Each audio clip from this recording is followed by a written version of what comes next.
Hello friends, मेरा नाम हिमांशु और आप मेरे यूट्यूब चैनल स्टडी फोकस में। लास्ट क्लास में हमने पढ़ लिया था कि प्रोडक्शन क्या होता है और आज हम पढ़ेंगे मार्केट कि मार्केट क्या होता है, मार्केट में किस किस टाइप की मार्केट होती है, ये सब चीज़ें आज हम पढ़ेंगे। तो चलिए आज की वीडियो स्टार्ट करते हैं।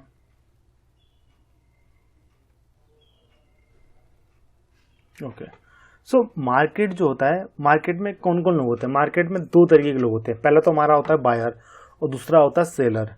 ठीक है, बायर वो होता है जो सामान खरीदता है और सेलर कौन होता है? सेलर वो होता है जो सामान बनाता है। आपको दो चीज़ मैंने बता दी यहाँ पे। अब आजकल के टाइम में क्या हो गया, मार्केट ऑनलाइन प्लेस भी बन चुका है। पहले तो लोग क्या होते थे, मार्केट मतलब रोडों पे जाकर या दुकानों में जाके सामान खरीदते थे, लेकिन अब ज़्यादातर लोग क्या करने लग गए हैं कि ऑनलाइन जाके सामान खरीदने लग गए हैं। तो ऑनलाइन प्लेस भी हो गया मार्केट। जो मार्केट बना किससे? मार्केट बना है, मार्केट बना है लैटिन वर्ड से। लैटिन वर्ड से बना है मार्केट, जिसको हम क्या बोलते हैं? Trade, to trade. अब मार्केट में, मार्केट हमारा आजकल के टाइम में 5 तरीके का होता है, जैसे कि कंपटीशन के बेस में, प्लेस के बेस, जगह के बेस में हम मार्केट तय कर लेते हैं, प्रोडक्ट के बेस में मार्केट तय कर लेते हैं, दिन के हिसाब से क्या मार्केट रहेगा, टाइम के हिसाब से मार्केट तय कर लेते हैं। बेसिकली हम 4 को तो नहीं पढ़ते, इनको तो नहीं पढ़ते, लेकिन हमारा फोकस सिर्फ इसी पे रहता है, कंपटीशन मार्केट में। यहाँ पे 2 तरीके का कंपटीशन होता है। पहला होता है परफेक्ट कंपटीशन, दूसरा होता है इम्परफेक्ट कंपटीशन। अगर हम बात करें परफेक्ट कंपटीशन की, तो परफेक्ट कंपटीशन में क्या होता है कि हमारे पास सेलर जो बनाने वाला होता है, प्रोडक्शन जो बनाता है, वहां पर काफी ज्यादा नंबर पे हमारे पास सेलर होते हैं। परफेक्ट कंपटीशन का मतलब ये होता है कि ये मान लो कि अगर आप फर्नीचर मार्केट कहीं गए होगे, तो फर्नीचर मार्केट में आपने देखा होगा कि पूरे मार्केट में सब के सब फर्नीचर का ही काम करते हैं। ये हो गया, आपको क्या बोलेंगे इसमें? परफेक्ट कंपटीशन बोलेंगे। क्यों? क्योंकि वहां पे जो सेलर होता है, सेल करने वाला, जो वहां पे जो बना रहा है उसको सेलर बोलते हैं। जो लकड़ी का सामान बना रहा है उसको सेलर बोलते हैं। तो बहुत सारे हो गए, तो उसको वही चीज क्या होगी, आप उसी को इमेजिन करके यहाँ पे सोचिए, वो परफेक्ट कंपटीशन है। ठीक है, अब वहां पर क्या हो गया, वहां पे काफी ज्यादा नंबर पे लोग होते हैं, इसलिए क्या बोलते हैं? लार्ज नंबर ऑफ सेलर बोलते हैं। अब हम लोग भी वहां पे जाते हैं, बहुत ज्यादा लोग जाते हैं उधर, तो इसलिए क्या बोलेंगे? लार्ज नंबर ऑफ बायर होते हैं। अब प्रोडक्ट्स का मतलब होता है कि होमोजीनियस होता है, यहाँ पर क्लोज सब्स्टिट्यूट होता है। ठीक है, एक दूसरे से रिलेटेड होता है। ठीक है, अब प्राइस यूनिफॉर्म मतलब सेम। अगर आप फर्नीचर मार्केट वहां पे देखेंगे, आप सबका प्राइस ऑलमोस्ट सेम ही होता है, इसलिए इसको क्या बोलते हैं? Uniform. Entry and exit easy. वहां पे आप देखेंगे मार्केट में क्या होता है, लोग आए दिन दुकान लोग की बंद होती है, लोग खोलते हैं अपना दुकान। जिसका मन जब चाहा, घाटा हो गया, बंद करके चला गया। जिसका मन चाहा, थोड़ा बहुत सोचा कमाने के लिए, तो वहां पर वो आ गया। तो इस तरीके से एंट्री और एग्जिट सेम इजी होता है। जो वहां पर बायर एंड सेलर होते हैं, कंप्लीट नॉलेज होता है मार्केट का। जैसे आप मान सकते हैं कि जो वहां पर बनाने वाला होता है सेलर, वो मार्केट को ध्यान में रखकर बनाता है कि लोगों का क्या प्रोस्पेक्टिव रहेगा, कि वो लोग खरीदेंगे या नहीं खरीदेंगे, उसको नॉलेज होता है मार्केट के बारे में। उसी तरीके से हम जैसे लोग वहां पे जो सामान लेने जाते हैं मार्केट में, हमको भी पता होता है कि इस मार्केट में, इस दुकान में इस प्राइस का मिला, तो हम दूसरी दुकान में पता करेंगे। दूसरी दुकान, पहली दुकान में मान लो 10 रुपए का कोई चीज पता चला, पहले मान लो पहली दुकान में कोई 10 रुपए की कोई चीज, अब दूसरी दुकान में आप गए 10 की है, तीसरे में गए 9 की है, चौथे में गए 8 की है। इसी तरीके से हमको पूरे मार्केट की नॉलेज होती है, क्योंकि वहां पे बहुत सारे हमारे पास सेलर होते हैं। इसीलिए नो सेलिंग कॉस्ट।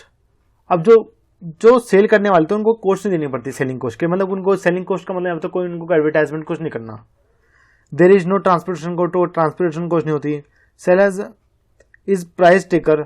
यहाँ पर जो सेलर होता है वो प्राइस टेकर होता है, वो प्राइस सेलर ही डिसाइड करता है। ठीक है, डिमांड कर्व जो होता है पहले टू एक्सेसेस। ठीक है, यहाँ पे कहने का मतलब होता है, अब मैं बताता हूँ, इस ग्राफ को मैं भी एक्सप्लेन करूंगा। एक सेकेंड। अब जैसे मैं बताता हूँ, ये ग्राफ है। ठीक है, अब यहाँ पे आप देखते हैं ये क्वांटिटी है, QD बोल सकते हैं, क्वांटिटी डिमांड, जो हम डिमांड करेंगे। ठीक है, और ये होगी यहाँ पे प्राइस। ओके, अब परफेक्ट कंपटीशन में क्या होता है कि हमको पूरी मार्केट की पूरी नॉलेज होती है। हमें पता होता है कि मार्केट में ये प्राइस चल रहा है, तो ऑलमोस्ट सबका प्राइस सेम ही होता है। इस मान लो सबका प्राइस 10 है। ठीक है, सेम है। अब वहां पे जो लोग आएंगे, डिमांड, जो हम डिमांड करेंगे, कभी हम यहाँ खरीद लेंगे, कभी यहाँ खरीद लेंगे, सबका प्राइस तो सेम ही है। आप कहीं भी जाकर खरीद सकते हैं, किसी भी दुकान से खरीद लिया जाकर, सबका प्राइस सेम ही है, क्योंकि हमको पता है इससे ज्यादा तो कोई लेगा नहीं हमसे। ठीक है, तो यहाँ पर हो गया। अब यहाँ पर जो AR MR जो होते हैं, ये दोनों क्या होते हैं? सेम होते हैं। ठीक है। एवरेज रेवेन्यू मार्जिन रेवेन्यू दोनों का सेम होता है। ARM पैरेलल टू एक्सेसिस, इसको क्या बोलते हैं, ये जो AR है ये AR है और इसे क्या बोलते हैं हम MR, ठीक है। ये एक्सेसिस से पहले होता है, इससे ये चीज पहले होती है। अब अगर हम बात करें, ये तो मैंने बता दिया क्वांटिटी डिमांडेड,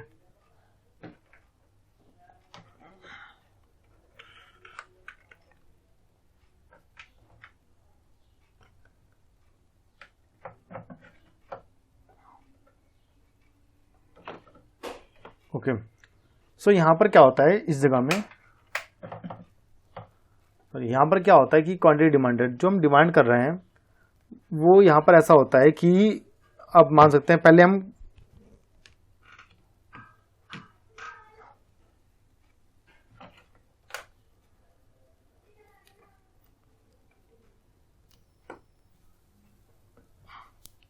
ओके।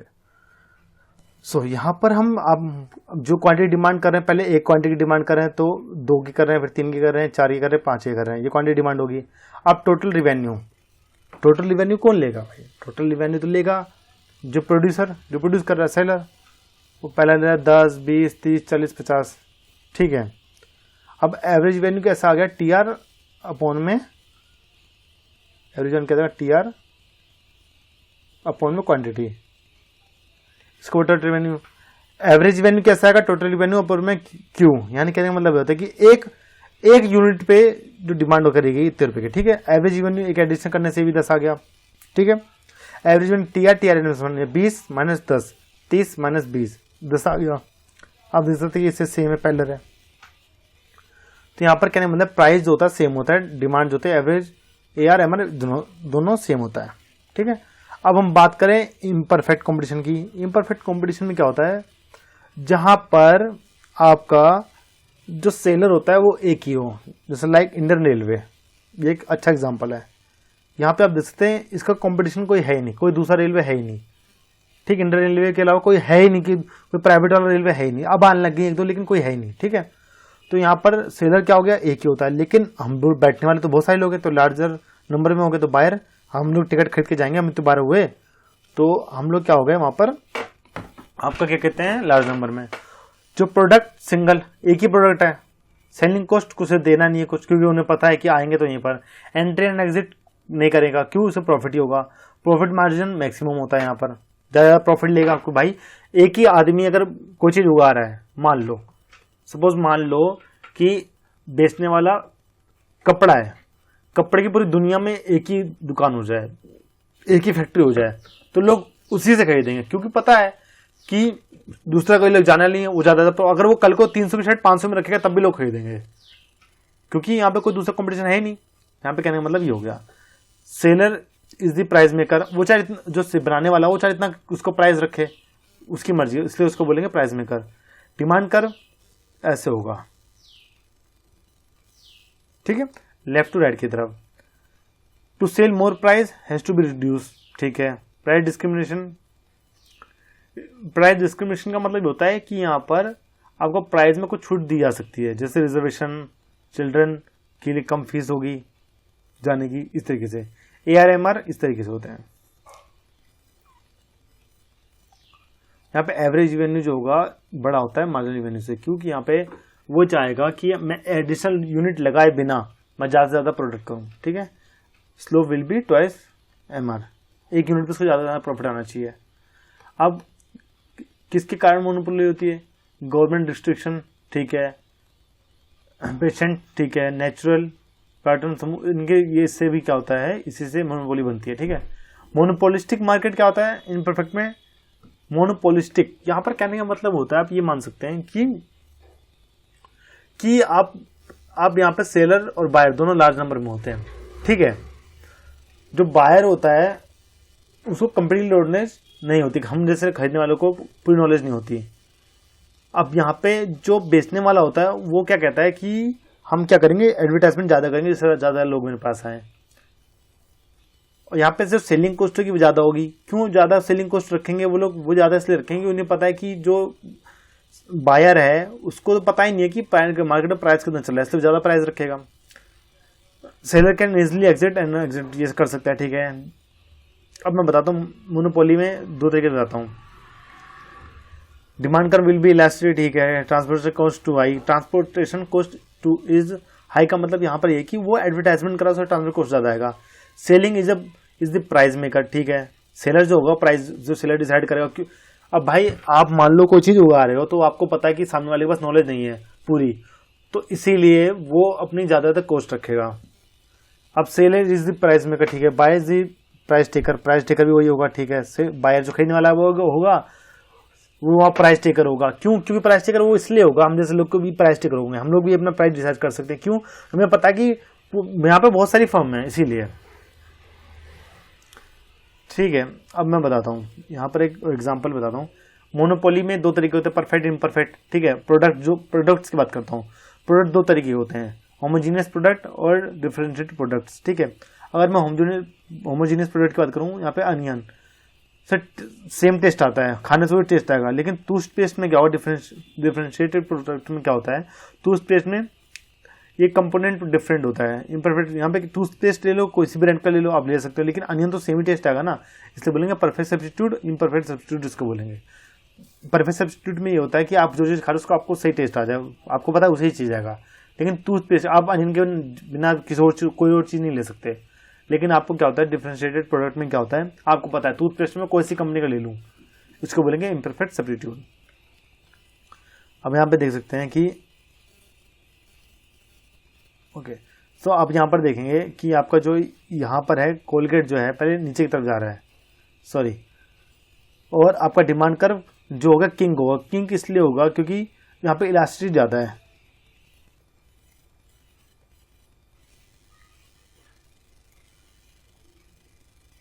ओके, अब हम बात करेंगे मोनोपोनेसी मार्केट बात करें। यहाँ पर मैं जल्दी बता देता हूँ क्योंकि यहाँ पे कुछ है नहीं, वैसे पेपर में आना है ऐसे मुश्किल ही आएगा।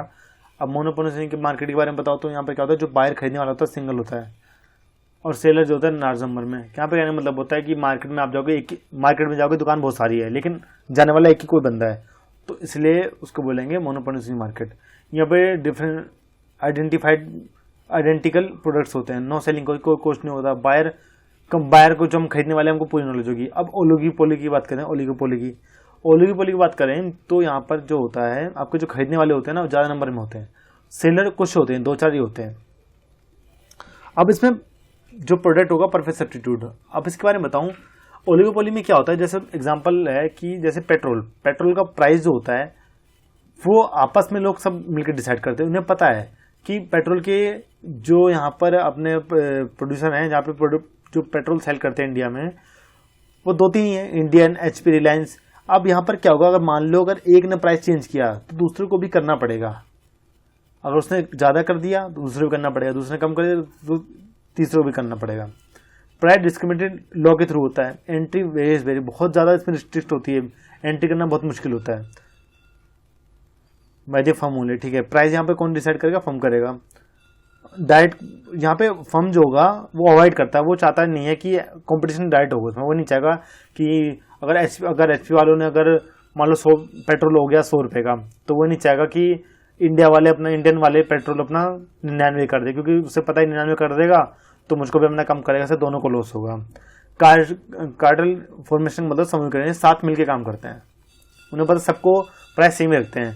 अगर मान लो if the price of the firm product, अगर एक ने अगर प्राइस चेंज कर लिया, फर्म ने अगर कोई प्रोडक्ट का प्राइस चेंज कर लिया तो दूसरी फर्म भी चेंज करेगी, मैंने बता दिया।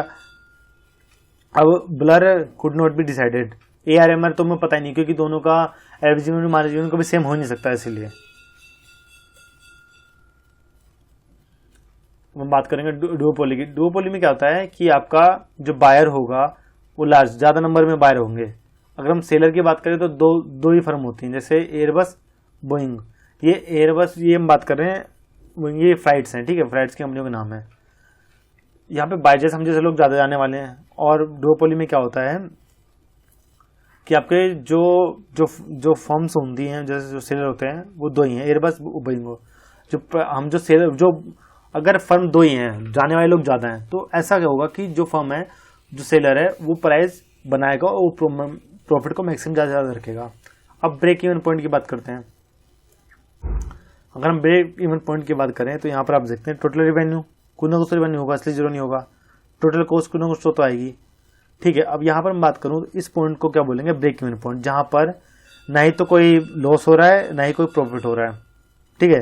टोटल रिवेन्यू टोटल कॉस्ट के बराबर हो जाए इस पॉइंट में। अगर मैं इस पॉइंट की बात करूँ कि यहाँ पे पॉइंट जो होता है is the point where the firm decided, जो फर्म होती है रिसीव करती है factor of cost, now there is will provide. यहाँ पे कहने का मतलब हो गया कि इस पॉइंट में अगर मैं बात करूँ यहाँ पर, ठीक है, अगर मैं इस पॉइंट की बात करूँ, ठीक है, अगर मैं इस पॉइंट की बात करूँ तो इस पॉइंट की, तो यहाँ पे आप देख सकते हैं इस पॉइंट में आपको टोटल रिवेन्यू है वो टोटल कॉस्ट से कम है। यहाँ पे रिवेन्यू कॉस्ट ज़्यादा आ रहा है और रिवेन्यू कम आ रहा है। अगर किसी चीज़ की लागत आ रही है 10 रुपये, हम बेच रहे हैं उसको 8 रुपये में, तो हमारे पास तो घाटा होगा, तो उसका बोलेंगे ये हमारे क्या होगा, लॉस होगा। टोटल कॉस्ट टोटल, अगर यहाँ पे देखिए टोटल रिवेन्यू ज़्यादा है, यहाँ पे टोटल रिवेन्यू ऊपर है, टोटल कॉस्ट नीचे है, यानी कि टोटल रिवेन्यू ज़्यादा है, टोटल रिवेन्यू जाना होगा तो हम ज़्यादा प्रॉफिट होगा, तो उसको क्या बोलेंगे, TR ग्रेटर देन TC। और यहाँ इस पॉइंट को क्या बोलेंगे, ब्रेक इवन क्वांटिटी बोलेंगे, और इसको बोलेंगे break even point. Okay, so I hope आपको आज की वीडियो समझ में आई होगी। अगर आपको इस वीडियो में कोई भी डाउट है तो प्लीज़ आप मुझे कमेंट करके जरूर बताएं, और मैं आपकी कमेंट रेगुलर देखता हूं। अगर आपको कोई भी दिक्कत है मुझे कमेंट कर दीजिए, मैं आपका रिप्लाई जल्द से जल्द करूंगा।